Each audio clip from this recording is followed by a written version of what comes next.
Y sí, todavía me estoy acostumbrando a que me digan anciano. Creo que me mantengo bastante bien, ¿no? Sí, No parezco tan anciano, pero bueno, la cirugía plástica hace milagros, ¿no? Así que apenas tengo 35 años, aunque no lo crean. Pero bueno, no es el tema de hoy. Hoy vamos a hablar sobre costos.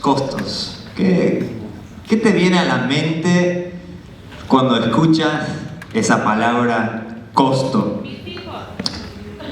Ahí está, sus hijos. Sí. Vamos a hablar de eso más adelante en este mensaje, justamente. Buena respuesta. Muchas veces cuando escuchamos la palabra costo, quizás lo primero que nos viene a la mente es algo referente al dinero, o que tenemos que pagar algún precio. Y bueno, no se preocupen que ya recibimos los diezmos y ofrendas. Tampoco voy a hablar de eso. Pero en español se usa mucho esta palabra costo, o diferentes formas como costar, me cuesta hacer esto, me cuesta trabajo, o decimos frases como no sé si valdrá la pena hacer tal cosa, o eso vale la pena, tal cosa sí vale la pena. Y esa frase, valer la pena, ya implica que hay un costo también, y analizamos y pensamos si debo hacer tal cosa o no. ¿Cuál es el costo? Y en la vida casi todo lo que hacemos tiene un costo. Cuando te levantaste esta mañana para ir al trabajo, tuviste que pagar un costo, ¿no? Tuviste que levantarte, podrías haber dormido hasta el mediodía, pero no lo hiciste, tomaste la decisión de levantarte, de subirte al auto, manejar cierta distancia para llegar al trabajo. Eso también tiene un costo, ¿no? El combustible, etcétera, etcétera. Dedicaste quizás 8 horas de tu tiempo al trabajo, o en la casa también cuidando a los niños, en algunos casos. Y el tiempo es el recurso más valioso que tenemos, y eso también es un costo que uno paga. Cuando hablamos de costos, conlleva como un intercambio. Yo tengo algo que voy a entregar, voy a dar a cambio de algo que yo pienso que va a ser mejor de lo que tengo. Si trabajo, estoy entregando ese tiempo, estoy sacrificando ese tiempo a cambio de un salario que yo pienso que vale la pena ese costo. Pero no siempre sucede así. A veces recibimos o pensamos que vamos a recibir algo mejor y no sucede de esa manera. Nos dan gato por liebre, como dice la expresión. Y quiero leer un pasaje relacionado con esto que se encuentra en el libro de Génesis. Génesis 25, capítulo 25, versículo 27 en adelante. Génesis 25, versículo 27 en adelante. La historia de Esaú y Jacob. Y dice así: los niños crecieron. Esaú era un hombre de campo y se convirtió en un excelente cazador, mientras que Jacob era un hombre tranquilo que prefería quedarse en el campamento. Isaac quería más a Esaú. Isaac obviamente era el padre, porque le gustaba comer de lo que él cazaba, pero Rebeca quería más a Jacob. Un día, cuando Jacob estaba preparando un guiso, Esaú llegó agotado del campo y dijo: dame de comer de ese guiso rojizo, porque estoy muy cansado. Por eso a Esaú se le llamó Edom. Véndeme primero tus derechos de hijo mayor, le respondió Jacob. Me estoy muriendo de hambre, contestó Esaú, así que ¿de qué me sirven los derechos de primogénito, de hijo mayor? Véndeme entonces los derechos bajo juramento, insistió Jacob. Esaú se lo juró, y fue así como le vendió a Jacob sus derechos de primogénito. Ahí ya está, trato hecho, jamás deshecho, ¿no? El versículo 34 dice: Jacob por su parte le dio a Esaú pan y guiso de lentejas. Luego de comer y beber, Esaú se levantó y se fue. De esta manera menospreció sus derechos de hijo mayor. Leyendo esta historia, lo primero que quizás nos viene a la mente es pensar quién en su sano juicio haría semejante cambalache, cambiar sus derechos de hijo mayor, su herencia, a cambio de un simple guiso de lentejas. Pero lo que tenemos que entender es que la gente desesperada hace cosas desesperadas, ¿no? Y en ese momento Esaú estaba muy desesperado. Volviendo al versículo 32 dice: mira, me estoy muriendo de hambre, dijo Esaú. ¿De qué me sirven ahora los derechos de hijo mayor? Y aquí quiero hacer un paréntesis, porque yo creo que muchas veces, muchos de nosotros nos encontramos en una situación así, o nos sentimos como Esaú se sentía en ese momento. En sentido figurado, decimos o pensamos: me estoy muriendo de hambre, ya no aguanto más esta situación, necesito una escapatoria, necesito salir de esta situación ahora, y no me importa pensar en las consecuencias en el largo plazo, lo que va a pasar más adelante, no me interesa ahora pensar en el costo más adelante. Y uno termina tirando todo por la borda por un simple guiso de lentejas. Ni siquiera un asado argentino o unas arepas rellenas o algo un poco más sustancioso, sino un simple guiso de lentejas. Primera de Corintios 10:23 dice: todo está permitido, pero no todo es provechoso. Todo está permitido, pero no todo es constructivo. Tenemos un número infinito de opciones para elegir cada día, decisiones que tomar, y por eso es tan importante saber calcular el costo, pensar en el costo, lo que va a suceder el día de mañana, más adelante. Y ese es el primer punto: calcula el costo. El primer punto que necesitamos recordar: Jesús hablaba también de calcular costos cuando explicaba el precio de ser un discípulo. Y podemos leer esa historia en el libro de Lucas, capítulo 14, Lucas 14, versículo 28 al 33.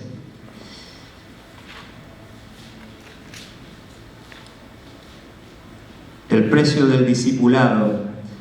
Dice así, no voy a leer todo el pasaje, pero dice, a partir del versículo 28, dice: supongamos que alguno de ustedes quiere construir una torre. ¿Acaso no se sienta primero a calcular el costo para ver si tiene suficiente dinero para terminarla? Si echa los cimientos y no puede terminarla, todos los que la vean comenzarán a burlarse de él y dirán: este hombre ya no pudo terminar lo que comenzó a construir. Bueno, esto sucede con frecuencia en algunos países latinoamericanos, ¿no? Al menos donde vivimos nosotros, a veces veíamos edificios a medio terminar, ¿no? Puede suceder a veces, ¿no? Que uno no calcula el costo de antemano o no está bien presupuestado. Después dice: o supongamos que un rey está a punto de ir a la guerra contra otro rey. ¿Acaso no se sienta primero a calcular si con 10.000 hombres puede enfrentarse al que viene contra él con 20.000?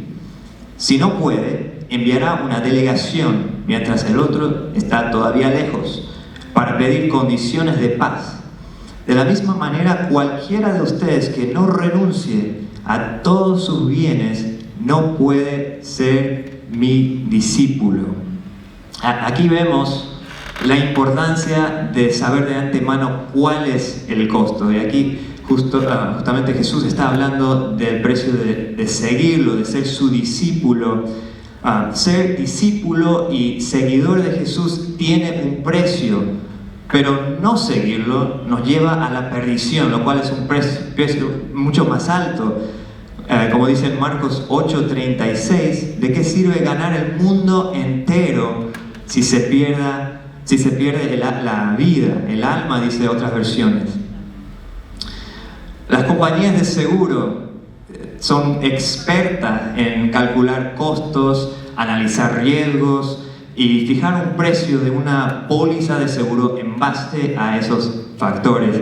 Yo en estos días estoy en el proceso de solicitar un seguro de vida y es impresionante el número de preguntas que te hacen.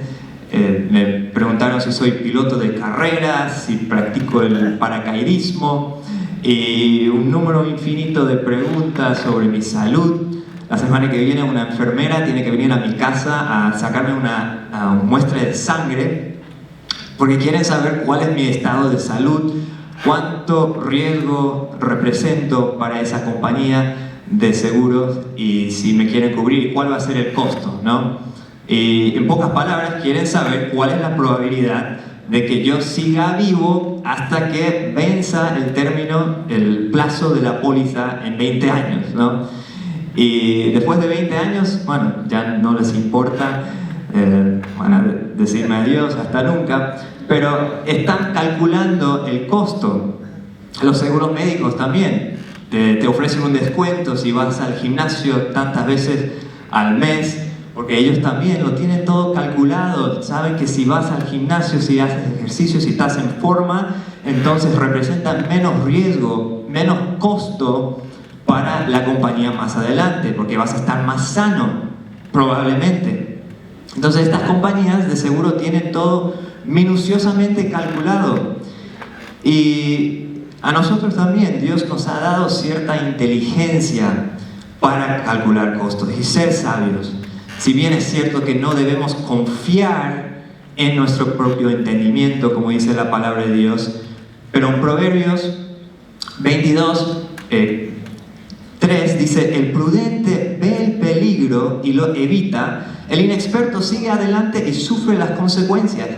Acá vemos dos componentes de la ecuación. Dice, primero, el prudente ve el peligro. Eso tiene que ver con ser consciente del costo o la consecuencia que estoy a punto de sufrir si no me detengo. Y después uno tiene que hacer algo al respecto, no solamente ver el peligro o saber que hay un costo o saber que puede haber quizá una consecuencia más adelante, sino hacer algo al respecto. Y dice, lo evita.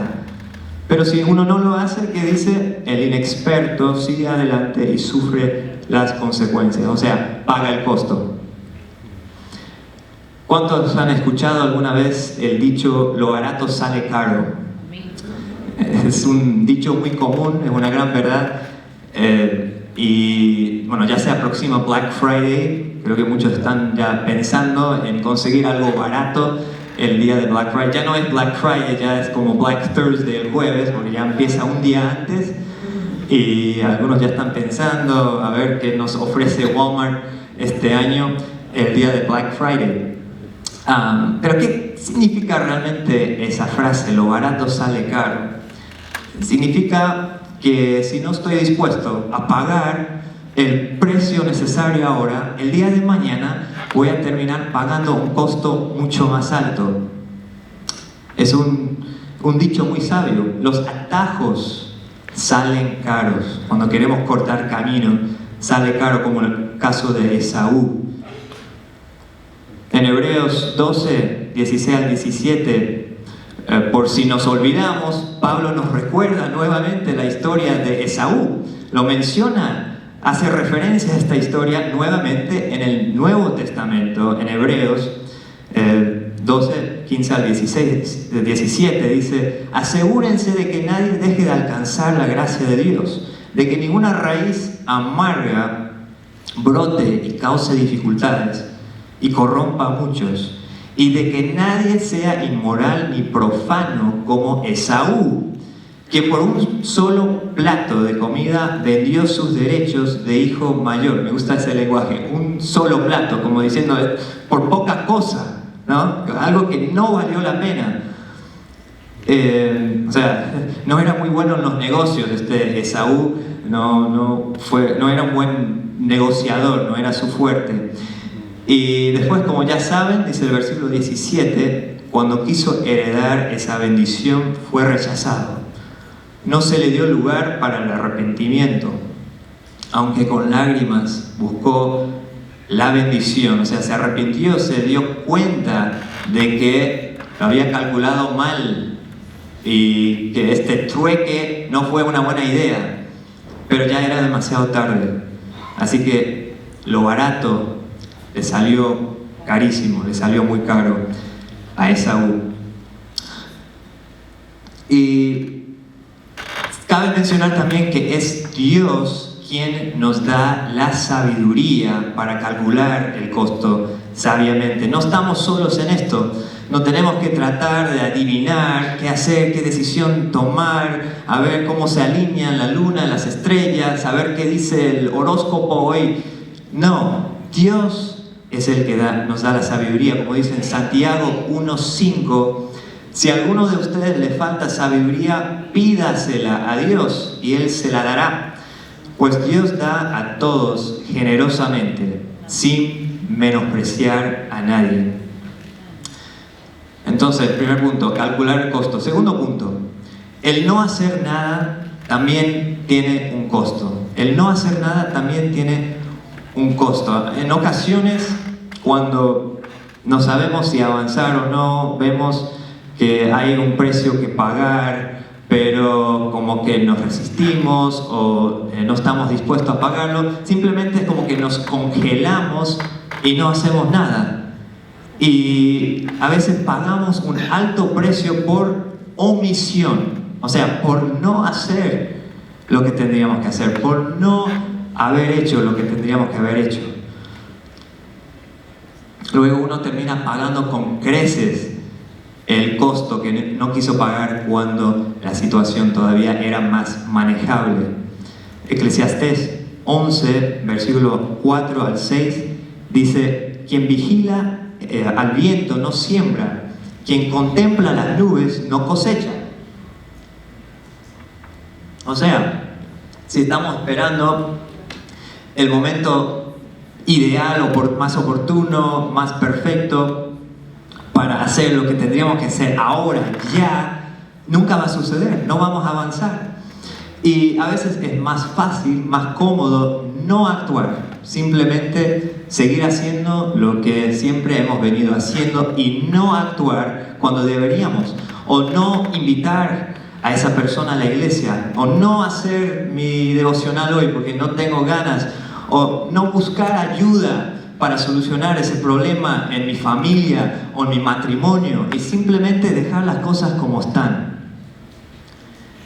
Y esto se aplica mucho a los padres con los hijos. Moldear el barro cuando todavía está blando, qué importante es. No hacer la vista gorda cuando hay un problema que debemos abordar, confrontar.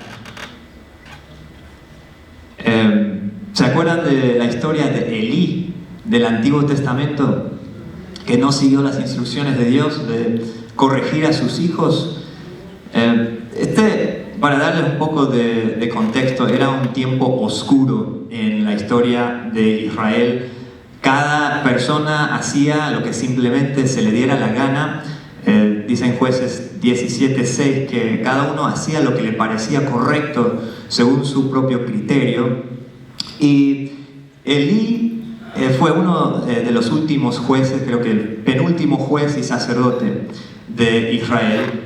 Y en realidad era un buen sacerdote, era un buen juez. Él era temeroso de Dios, hacía bien su trabajo sirviendo al Señor, y vivía en una tienda de campaña al lado del tabernáculo. O sea, prácticamente vivía en la iglesia. Era un fiel servidor de Dios, como muchos de nosotros. Estaba siempre en el tabernáculo, en el templo, en la iglesia, podríamos decir. Pero Elí tenía dos hijos, Ofni y Finés. Nada que ver con su padre, y la Biblia dice que sus hijos eran unos malvados que cometían abominaciones. Y si quieren saber más detalles, pueden leer con lujo de detalles cuáles eran esas abominaciones en 1 Samuel capítulo 2. Pero Elí hizo a sus dos hijos, Ofni y Finés, sacerdotes, a pesar de que carecían del carácter necesario para ser sacerdotes. Y dejaban mucho que desear como sacerdotes. Y Elí era un padre muy permisivo. Aparentemente simplemente quería tener paz y comodidad y tranquilidad. No quería pegar al avispero, como decimos, no quería hacer olas, simplemente quería tener paz en su casa y no confrontar las cosas. Si bien es cierto que le había advertido a sus hijos que tenían que cambiar su conducta, hasta ahí no más. Así quedó el asunto y no hizo lo necesario para corregir a sus hijos, corregir los malos hábitos y las pasiones de sus hijos. ¿Y qué sucedió como consecuencia de esto? En 1 Samuel capítulo 2, el Señor le dice a Elí, a través de un mensajero, en el versículo 31 en adelante, dice: en efecto, se acerca el día en que acabaré con tu poder y con el de tu familia. Ninguno de tus descendientes llegará a viejo. Mirarás con envidia el bien que se le hará a Israel, y ninguno de tus descendientes llegará a viejo. Y te doy esta señal: tus dos hijos, Ofni y Finés, morirán el mismo día. O sea, literalmente cayó una maldición sobre la casa de Elí por no haber cumplido su responsabilidad de corregir a sus hijos. A Elí le hubiese costado trabajo corregir a sus hijos, claro que sí. Hubiera tenido que pagar un precio, absolutamente, sin lugar a dudas. Pero ahora, debido a que no lo hizo, terminó pagando un precio mucho, mucho más alto. Así que el no hacer nada también tiene un costo. El tercer punto: las pequeñas decisiones, los pequeños costos, los pequeños detalles, las pequeñas decisiones son las que marcan la diferencia, por lo general. No subestimemos los pequeños detalles. Y les voy a explicar a qué me refiero. Con nuestras acciones cotidianas estamos invirtiendo, estamos sembrando, ya sea para bien o para mal, lo que el día de mañana nos va a traer grandes bendiciones o grandes dolores de cabeza. En 2 Corintios 9:6 dice: recuerden esto, el que siembra escasamente cosechará, y el que siembra en abundancia cosechará. Amén, ¿están conmigo? La Biblia nos enseña que este principio funciona de las dos maneras, para bien, para mal. Por eso habla de sembrar escasamente y también de sembrar en abundancia. Así que mi pregunta es: ¿qué semillas estás sembrando? La pregunta no es si estás sembrando alguna semilla, si estás o no sembrando semillas. No, todos estamos sembrando semillas constantemente. La pregunta es: ¿qué semillas estás sembrando? Y bueno, dicen que para hacer una buena prédica es recomendable traer alguna ilustración o algo bien, quizá algo bien grande, visual, llamativo, que llame la atención. Así que traje mi ilustración. A ver si la pueden ver. No sé si la pueden ver. ¿La pueden ver bien? Por supuesto que no, ¿verdad? ¿Qué es? Es una semilla, una semillita pequeñita. No es tan visible ni llamativa, no llama mucho la atención, ¿verdad? Y la Biblia habla mucho de semillas, de siembra, de cosecha. ¿Y saben cuántas semillas lleva un solo acre de trigo? O sea, ¿cuántas semillas requiere sembrar un solo acre de trigo? Un acre es casi media hectárea, para que sepan más o menos. A ver, ¿alguien puede adivinar cuántas semillas lleva o requiere un solo acre de trigo sembrado? ¿Muchas? No sabían que los iba a poner a prueba hoy. ¿Alguien se atreve a adivinar? ¿500? ¿Ok? ¿1000? ¿Ok? ¿100,000? Más.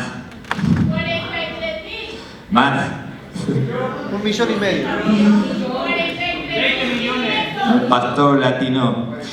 Entre 1.2 y 2.2 millones de semillas por acre. Por acre, sembrado. O sea, y un acre no es un espacio tan extenso, no es tan grande, pero requiere muchas semillas y después produce un resultado como lo que vemos acá en la pantalla, estas pequeñas semillitas. Y una sola semilla no es nada espectacular, ni impresionante, ni grandiosa, ¿verdad? Pero miren en qué se convierten estas pequeñas semillas cuando se suman, cuando están juntas sembradas en un campo de trigo.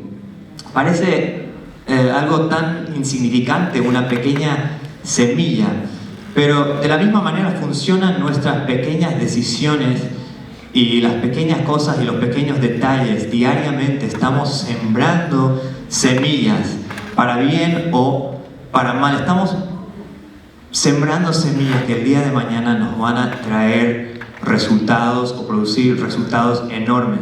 Por eso en Gálatas 6:9 dice: no nos cansemos de hacer el bien, porque a su debido tiempo cosecharemos si no nos damos por vencidos. ¿Te tomaste el tiempo de hacer el devocional con tus hijos hoy? Semilla sembrada. ¿Estás orando por ese vecino o ser querido e invitándolo a la iglesia, aunque parezca que no tiene el más mínimo interés en venir? Semilla sembrada. Viniste a la iglesia un miércoles a la noche después de un día quizás agotador, cansador en el trabajo. Semilla sembrada. Hiciste esa llamada o enviaste ese mensaje de texto a ese amigo que está pasando por un mal momento para animarlo. Semillas sembradas. Son cosas pequeñas que hacemos en nuestra vida diaria que quizás nadie ve, nadie te va a aplaudir necesariamente, no se ve como esta pequeña semilla, pero después con el tiempo, paulatinamente, a largo plazo produce grandes resultados, como este campo de trigo. Si recibes un ascenso, un aumento en el trabajo, lo más probable es que no sea por un solo logro o una sola cosa grandiosa que hayas hecho, sino que es porque todos los días has pagado el precio de llegar a tiempo al trabajo, de ser responsable, diligente, confiable, saber seguir instrucciones, y lo has hecho diariamente, todos los días, y después recibes el beneficio de esas semillas que has plantado. Y bueno, con esto ya voy terminando y los músicos pueden ir pasando adelante, que creo que se me está acabando el tiempo. Pero también quiero mencionar que con este concepto, con este principio de las semillas, la siembra, la cosecha, como dice la palabra y como dije recién, puede funcionar para mal. Si estamos sembrando semillas negativas, el día de mañana también vamos a cosechar el resultado de eso, un resultado negativo. Los matrimonios no fracasan por lo general de la noche a la mañana. No es que uno se levanta una mañana y dice quiero divorciarme. Por lo general es algo paulatino con el tiempo, son semillas negativas, cosas pequeñas, detalles pequeños que se van juntando, se van acumulando con el tiempo y causa el fracaso en el matrimonio. He conocido empresarios que han sido exitosos, como el mundo define el éxito, que al fin y al cabo ese éxito no valió la pena. Llegaron a ese nivel de lo que el mundo llama el éxito a costa de su familia, su matrimonio, tanto tiempo invertido en el trabajo y viajes y cosas así, y al final terminaron destruyendo su familia, su matrimonio, y no valió la pena. Un costo demasiado alto, algo no fue bien calculado. Así que mi pregunta es nuevamente, ¿qué semillas estás sembrando? ¿Qué costo o provecho vas a cosechar el día